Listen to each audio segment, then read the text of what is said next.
I'm Nick Knudsen, joined by Will Miles. Welcome to Stand Up and Holler. On this week's episode, we'll cover the Gators at the NFL Combine. Another prominent Pac-12 quarterback, Daniels, takes his shot at the SEC. Rule changes that are in discussion and what rules we'd like to see changed ourselves. And we'll cap our night off with the surprise for the audience. If you watched Gators Breakdown last night, that surprise might be out the window, or should say 2 nights ago, because this will go up Thursday, won't it? That surprise will be out the window, but there'll be a special surprise based on some thoughts about singing last week. Will, how's it going, man? Well, it's going to be a surprise regardless. Like, people are going to be either pleasantly or not pleasantly surprised. So we'll see. We'll see what we have in store at the end. Everybody hopefully will enjoy it a little bit. And I don't have a birthday cake because I didn't have time to run. I don't have Publix around here, so I couldn't run and get a birthday cake. That's right. Only Publix carries birthday cakes. That's good. Well, the pink ones. They're the only ones who carry the pink ones. That's okay. Okay, I'll give you that. We'll open with 2 bits tonight. Gators at the NFL Combine. Start with running back Damien Pierce. Will, he ran a 4.59 40, 21 reps on the bench press. We'll get to that in a second. Vertical leap at 34.5 inches. Broad jump 119 inches. Projected to be 4th to 7th round picks to those later rounds of the draft, but projected to get drafted. So that's a good thing for Damien Pierce.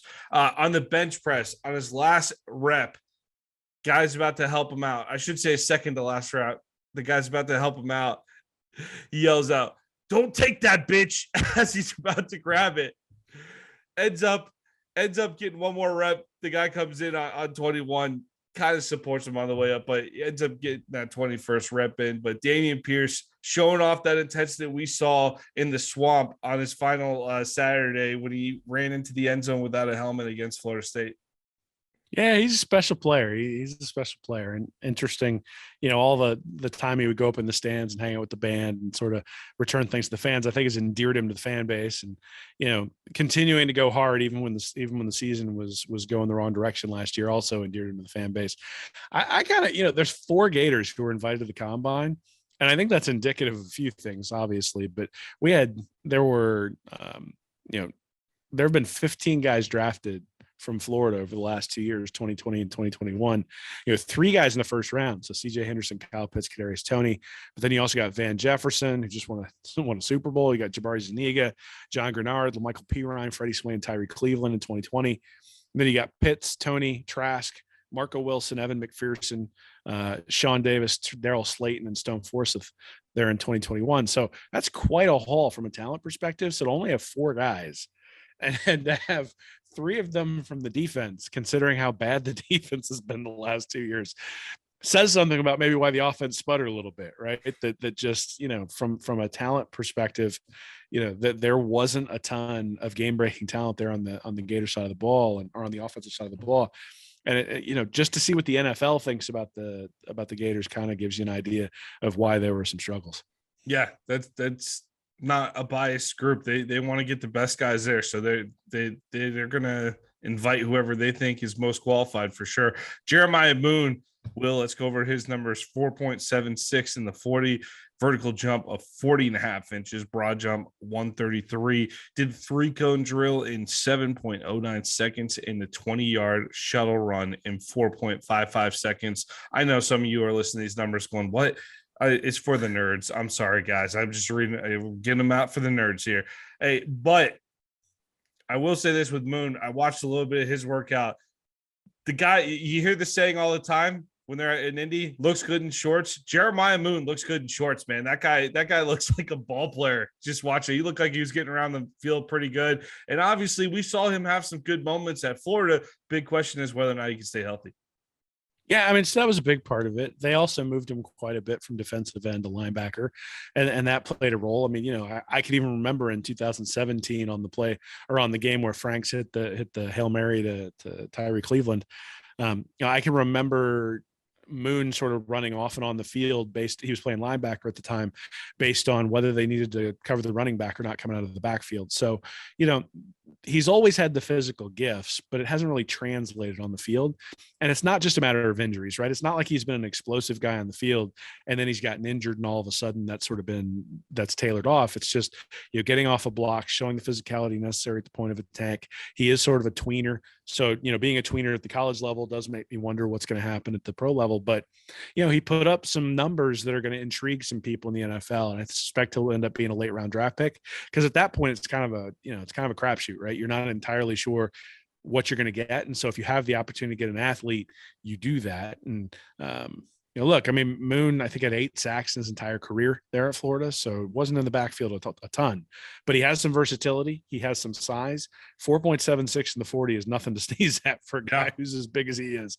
And then all the things like high and broad jumps and all those sorts of things indicate an explosiveness that's going to allow people to make big plays. But again, the fact that it hasn't translated is the issue, but that's also why he's not going to the first round, right? If he had those sorts of numbers and had 30 sacks in his time at Florida over 4 or 5 years, then then he'd be going way higher than he is. So not a surprise that he put up big time numbers, but obviously I think Florida fans kept waiting for him to break out and it just never happened. So hopefully it does in the NFL.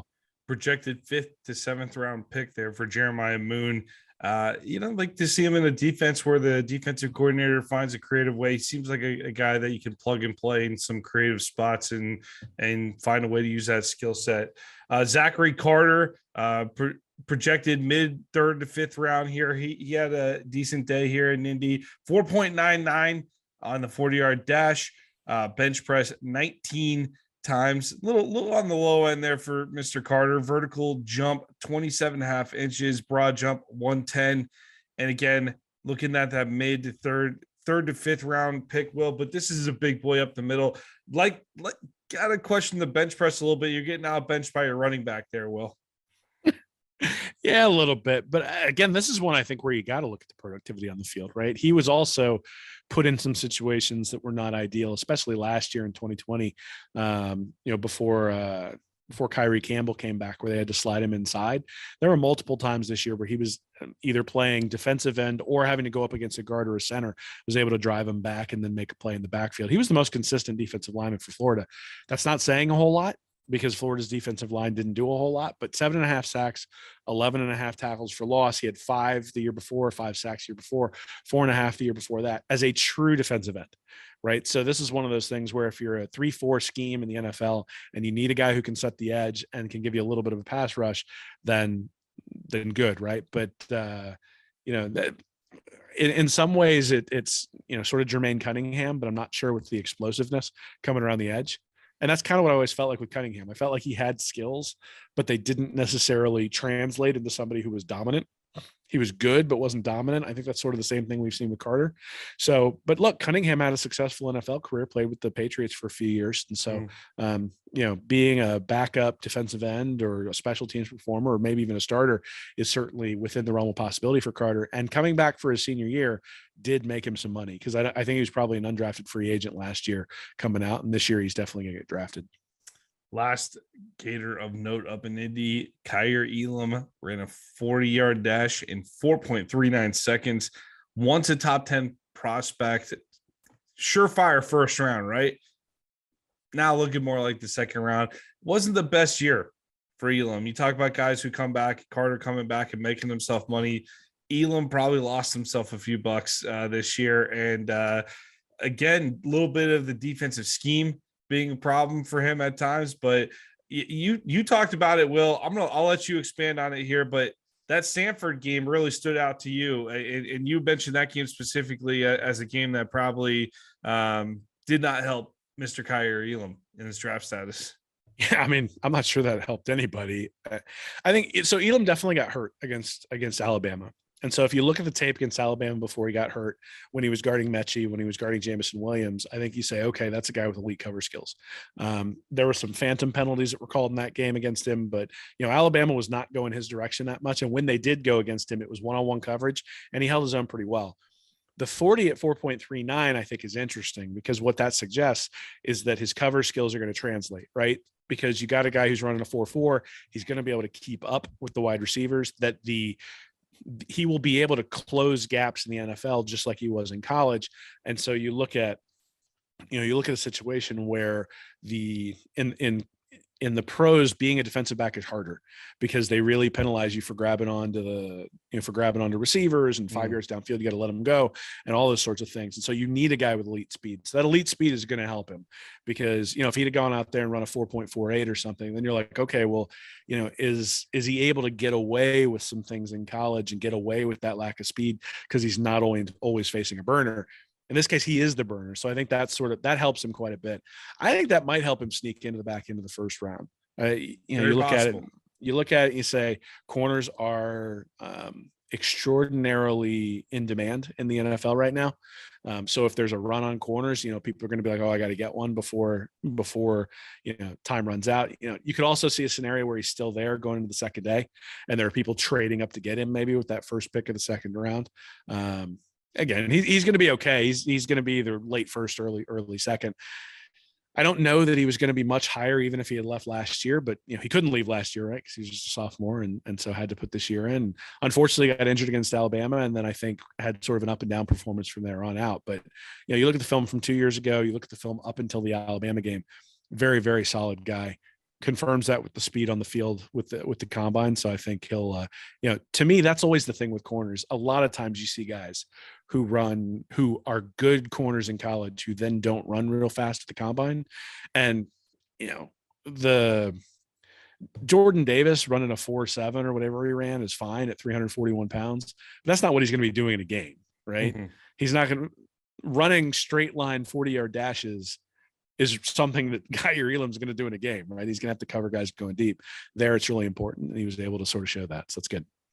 Yeah, I definitely don't see him slipping past the second half of the second round. So early second round, I think bare minimum. But hey, you saw the Kansas City Chiefs. I think they're parting ways with the Honey Badger. They could probably use some help in their secondary. So there's some teams he might get a shot with a contender. That might be the good news in slipping. I know you're losing a few bucks there, Kaiir, by dropping into the late first round, but you might get a jump in with a pretty solid team. And look at CJ Henderson, right? You jump in with the Jags, maybe not the best situation, best start to your career. Career's kind of already off a cliff after 2 years, right? Like, I'm not going to write the guy off totally, but not looking so good. Not looking so good after just a couple of years. You get traded in your second year too. So could be a good thing for you to go to more of a stable situation there later in the first round, Elam. All right, let's move on to 4 bits. We'll talk about, we normally keep the focus here on the Florida Gators, but one of the Gators' big opponents had some major news this week. Jaden Daniels transfers to LSU from Arizona State, entered the transfer portal in the middle of February, threw for over 6,000 yards and 32 touchdowns during his 3 seasons as Arizona State's starter. Arizona State's just a mess right now. They're going through all types of NCAA allegations. Herm Edwards is still there, but a lot of assistants have lost their jobs. Something that I found interesting, Will, they discussed it at length on the Cover 3 podcast. I heard them talking about, but you also I saw some of his teammates on Instagram on their stories were basically celebrating when he left. And the Cover 3 podcast, great podcast from 24/7. If you want to check that out, I love that podcast. But they were talking about how his mother was a helicopter parent. There was all kinds of access given to her that was kind of abnormal for a parent. So it's a weird situation there. Arizona State sounds like he gets a fresh start here at LSU. You're looking at Miles Brennan coming back, Garrett Nussmeier, your favorite name on the planet there, Will, and freshman 5-star quarterback Walker Howard coming in. Daniels, graduate transfer, will be eligible to play right away. I think this is a solid pickup for LSU. I was very high on him going into last season. He did not have a great season last year, though, and that, like the rest of the Arizona State program, the bottom seemed to fall out on him a little bit. But I'm not sure about him stepping into this particular situation. I'm not sure if this is going to be a situation where you talked about JT Daniels coming into Georgia, and that looks great on paper. I think this looks good on paper. I'm not so confident it's going to play out all that well. I don't think this looks that great on paper. I mean, you look at his 3 years, a QB rating of 149 his freshman year, then 146 his sophomore year, and 136 his junior year. So he's going in the wrong direction. And now he's going to come in, learn a brand new offense in a couple of months, and be ready to take on Brennan and take on Nussmeier and even Walker Howard. I'm not scared of Brennan. I'm not scared of Nussmeier either. Howard, I think, is the guy I look at and say, okay, he's the one with the pedigree, completed over 70% of his passes, more than 10 yards an attempt there, his senior year in high school. He's the guy I look at and go, okay, long term, that's the solution for Brian Kelly, at least right now. But what this does suggest is that when they look at the tape of Miles Brennan, when they look at the tape of Garrett Nussmeier, they aren't necessarily impressed. I think Jaden Daniels will be an okay replacement. I think this is, sort of reminiscent of when Florida brought in Malik Zaire, right? I mean, you looked at that and said, look, he is what he is. He's not fantastic and he's not terrible, but he's going to struggle if they ask him to run a pro style offense. I think Jaden Daniels is in some ways the same way, except, not necessarily the Notre Dame to Nussmeier type offense transition he has to make, but he hasn't improved in 3 years. You just mentioned all sort of the red flags, which probably means he'll fit right in with Brian Kelly there at LSU. I just love that a couple of months ago you were like, isn't it great that LSU finally doesn't have a weirdo as head coach? I'm like, man, I think I won that debate. Hold on. I stand by that he's the most, I said most normal coach that LSU has had in a while since Saban. I don't know, man. Orgeron was grinding on co-eds. He wasn't grinding on his recruits. So, I'm going to withhold judgment on whether Brian Kelly is weirder. Like Orgeron embraced the fact that he was Southern, embraced the fact that he was from LSU. I don't think Orgeron's weird because he's Southern. I think he's weird because he's weird. Yeah, well, but again, I submit Brian Kelly. Like, who moves from Boston to South Bend, Indiana, and then goes down to Louisiana, makes up a Southern accent, and then claims he wasn't doing it, and that he doesn't have a Boston accent? Like, it's just strange. I don't know why you would feel compelled to lie about that, other than that's sort of what you do for a living. Politicians and college football coaches, those are the folks who never tell you the truth. But look, back to Daniels. No, he's not that scary. I look at it and I go, and if they've guaranteed him a starting job to get him to come, oh, is this going to be fun? Because I don't think he's going to be that great. I think he's going to sit there in the 130 to 140 range for a quarterback, which is basically average. And, you just got average with Max Johnson. So Johnson goes to Texas A&M. It's sort of musical chairs of average quarterbacks in the SEC. You got Bo Nix leaving. They bring in, they got TJ Finley. And then the kid from A&M. Yeah, then they brought Calzada goes over there. Auburn. Then you got Max Johnson going to A&M from LSU. And now you got Jaden Daniels coming into LSU from Arizona State. None of these guys is Peyton Manning. None of these guys has a pedigree like even JT Daniels. And if you ask me, out of those guys, Calzada, Johnson, Jaden Daniels, or Stetson Bennett, I'd take Bennett in a heartbeat. I think he's a better player. But Will, let me read off their 2022 schedule. Tell me that LSU doesn't have a chance for a real fast start here. They got Florida State in the Superdome. They host Southern, Mississippi State at home, New Mexico, at Auburn versus Tennessee. I mean, you're looking at one loss max heading into the Florida game on October 14th there. Yeah, but then they get Florida. I'm sorry, October 16th or October 15th. I need to get some glasses. Yeah, but then they get what? Florida, A&M, and Alabama there to finish off the year. Yeah, well, so the remaining schedule: Ole Miss, bye week, Alabama at Arkansas, UAB at A&M. The second half is brutal. The second half of the schedule is brutal. I think you're looking at least 4 losses here for this Tigers team. However, I'm just talking about the start going into the Florida game. Not a bad shot that if Daniels comes in is halfway decent, they can be 6-0 heading into that Florida game. That's great. It'll be false or fool's gold for when they come in and face Florida. Good. It'll look good for Florida. That Florida's going to probably have a 1-loss, or that's going to be a top 10 matchup if Florida can hold serve at home against Utah and Kentucky, probably. Well, I mean, look, I think Brian Kelly has proven himself at Notre Dame and his inability to beat teams like Texas A&M and Alabama. I suspect that's going to continue while he's at LSU. And then the question will be, can Napier be a team that takes advantage of that sort of thing? I'm not scared of LSU this year. I think, Kelly's going to build this to a better program than it was under Orgeron. I was just say, don't make me be the guy who has to respect Brian Kelly on the show. All right. Well, you're the one who's not make calling me be him that weird. guy. You're the one saying he's normal. I don't think he's normal. Hold on. Think he's a I didn't say he's normal compared to normal. I say he's normal for an LSU coach. Well, so that's also a lot different than saying someone's normal. No, that's a qualifier that's not necessary because he's just another in a weird line of coaches who've come through Louisiana. And I suspect that's why Billy Napier didn't want to go there. He's like, I'm not part of that family tree. Like, the weird uncle that you like tolerate at Thanksgiving, but you're like, I don't really want to talk to you. Like that's every LSU head coach except for Orgeron. I would have loved talking to that guy. It might have been nonsense, but I would have enjoyed it. So, I don't know. I like Brian Kelly just admit. Yeah. Yeah. Well, he's weird and he's uptight, which is a difference between being weird and just weird, where everybody thinks you're like his best friend. So, the sissy blue t-shirt and jogging shirtless and on campus, and eating grass and, having those weird press conferences that Les Miles had, that was entertaining. Brian Kelly's just, there will be a moment in the next 3 years where someone who's Gator Dave's equivalent asks a question of Brian Kelly and just gets the stare down like Dan Mullen did to our good friend Gator Dave. There will be a moment in the next 3 or 4 years where that happens. Probably when they ask him why he can't beat Saban and is he looking forward to Saban's retirement. And he's strange, dude. I don't know how you think Brian Kelly's uptight when he's busting out all of his cool dance moves, bro. He's got all those moves. You've seen them. The recruits love it.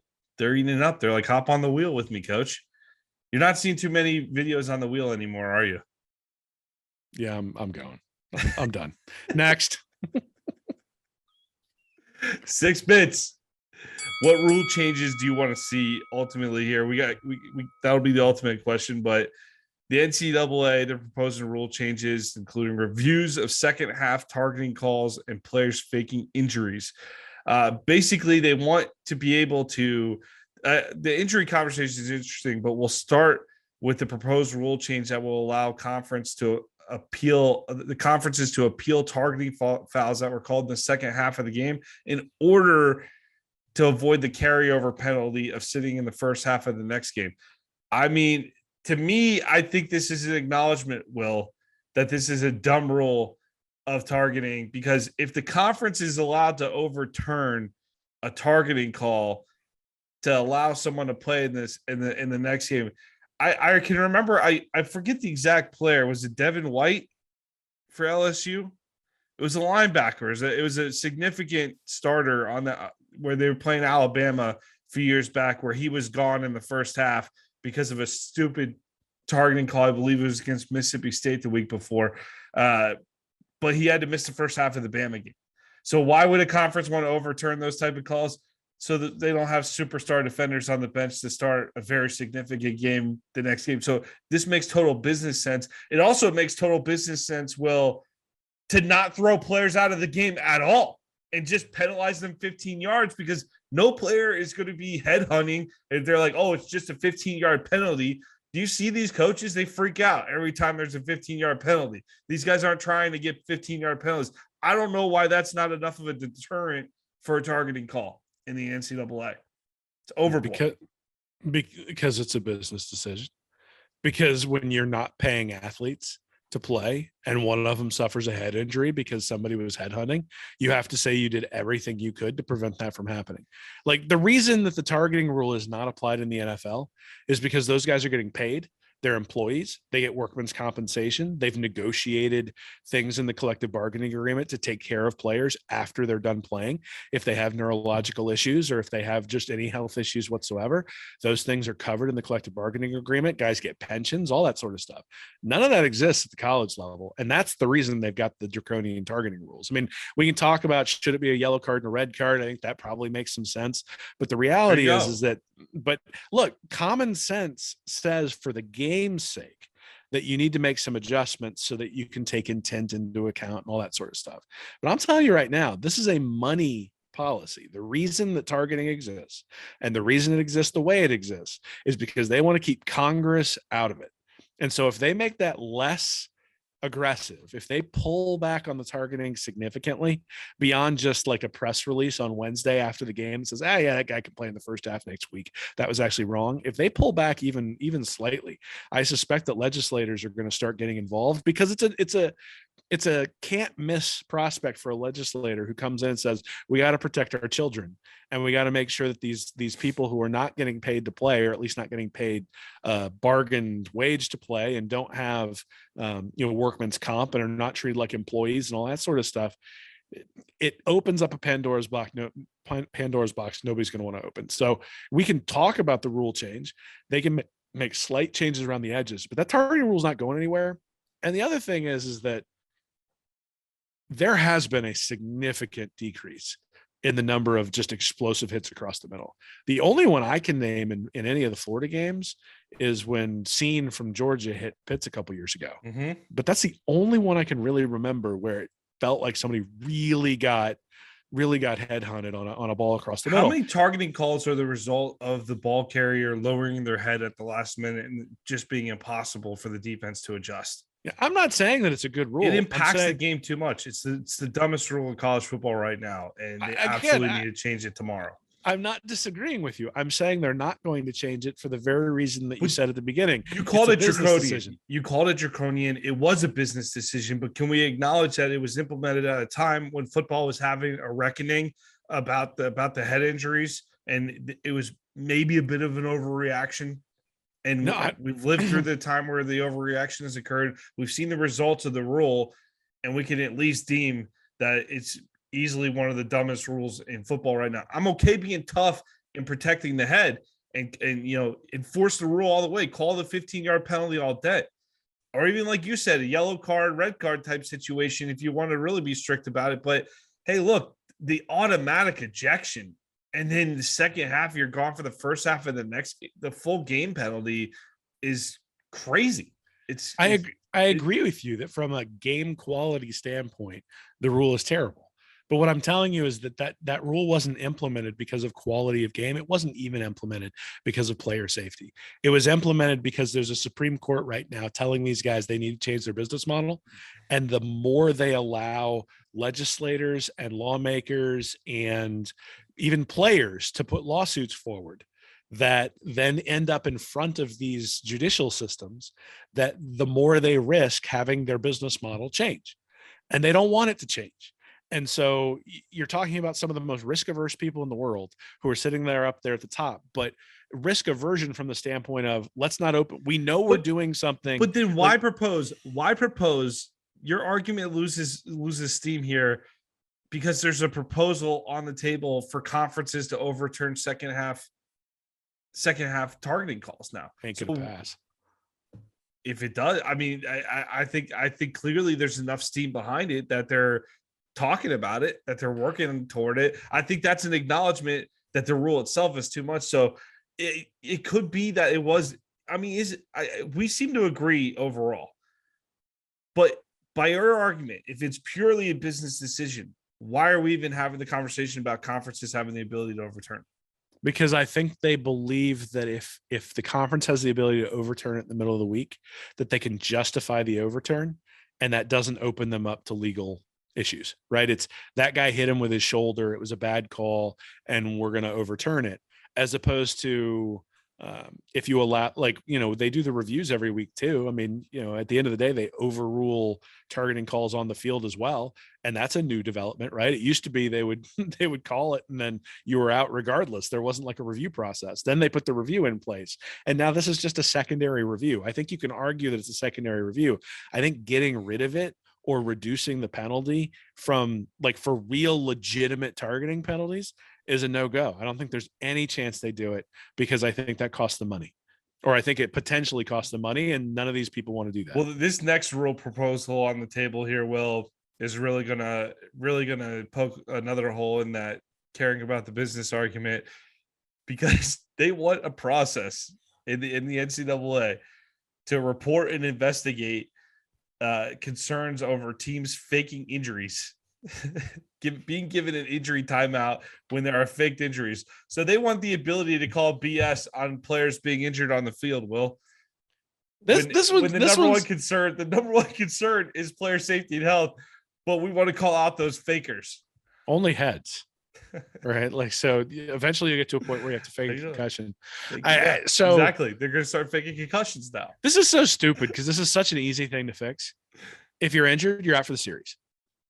Yeah, well, that's one of the proposals is that there's longer the lengthen. Right now, it's one play if you're down for an injury, but yeah, I think that's a great rule right there. If You're out for a series, or you're out for a series where you have to call timeout.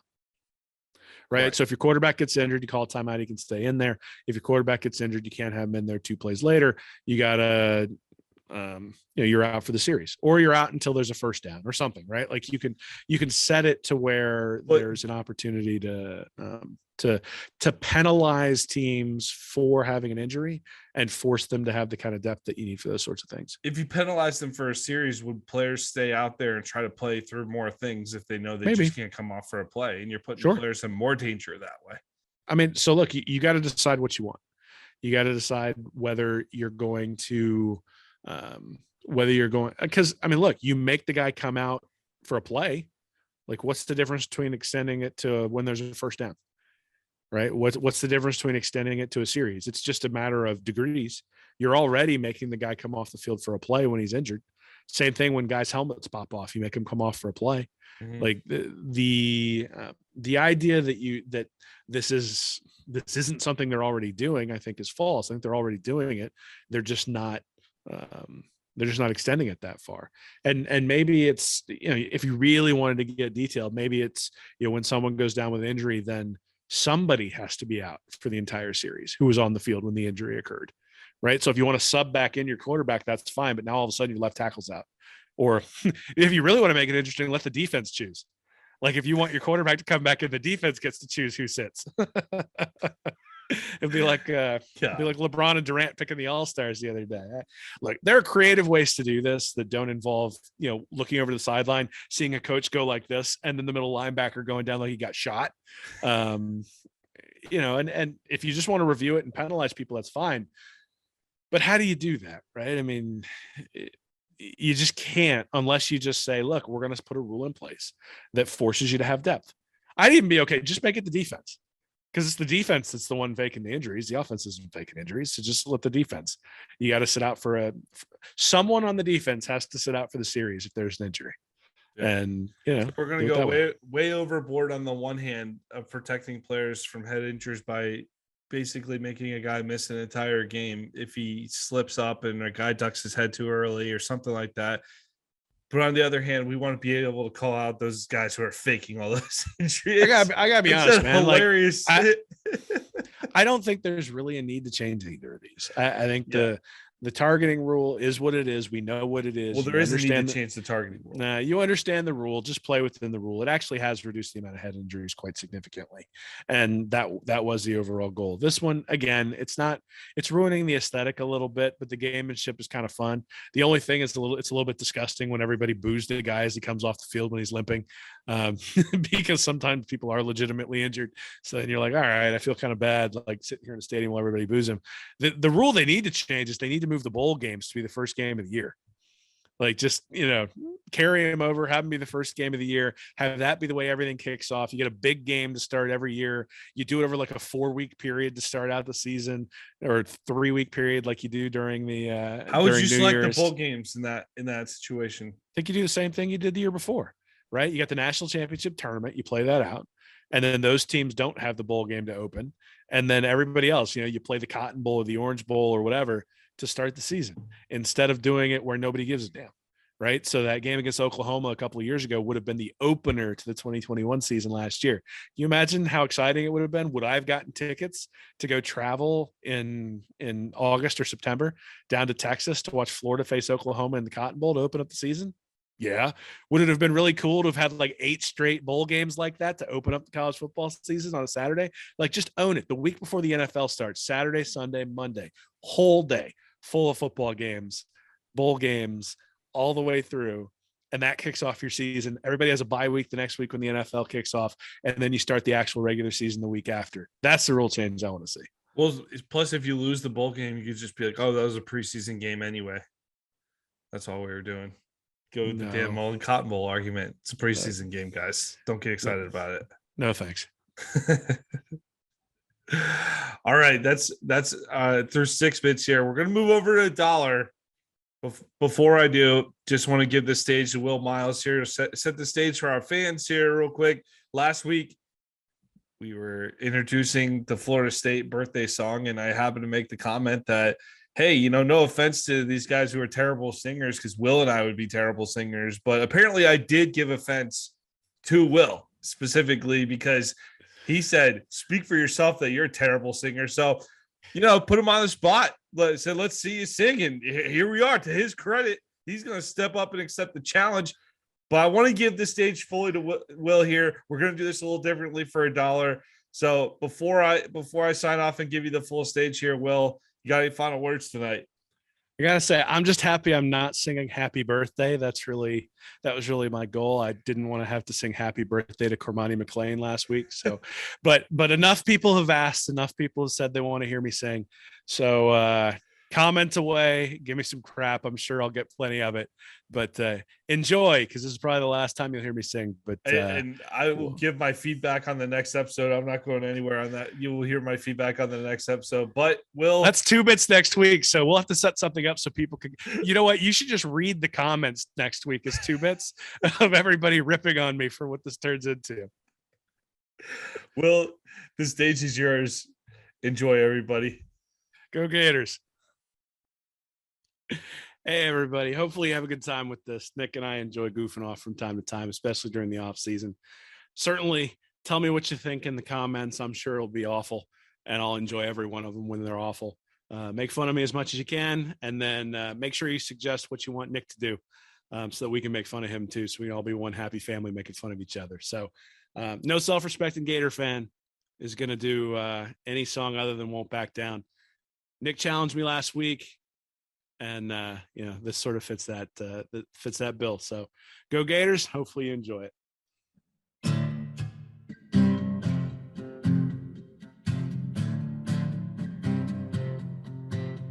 Well, I won't back down.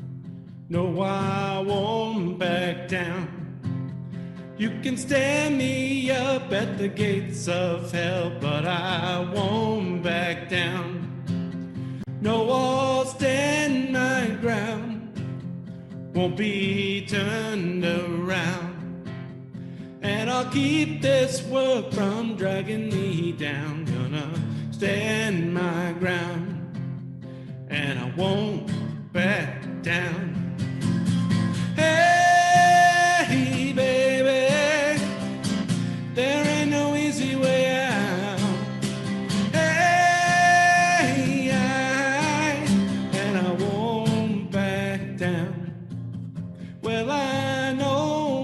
Right, I got just one life in a world that keeps on pushing me around, but I'll stand my ground and I won't back down.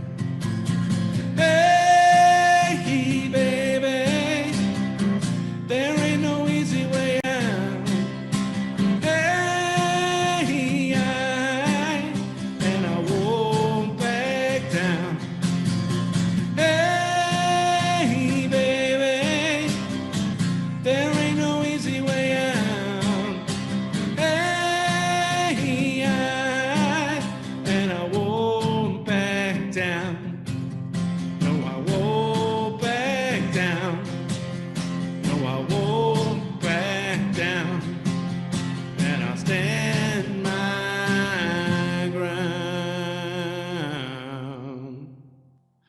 Take that, Norvell.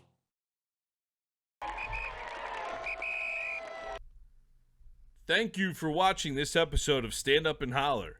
Be sure to subscribe to the Read and Reaction YouTube channel, join our Patreon community at Read and Reaction for bonus content each week, and check out our website at readandreaction.com. I'm Nick Knudsen, joined by Will Miles, and as always, go Gators.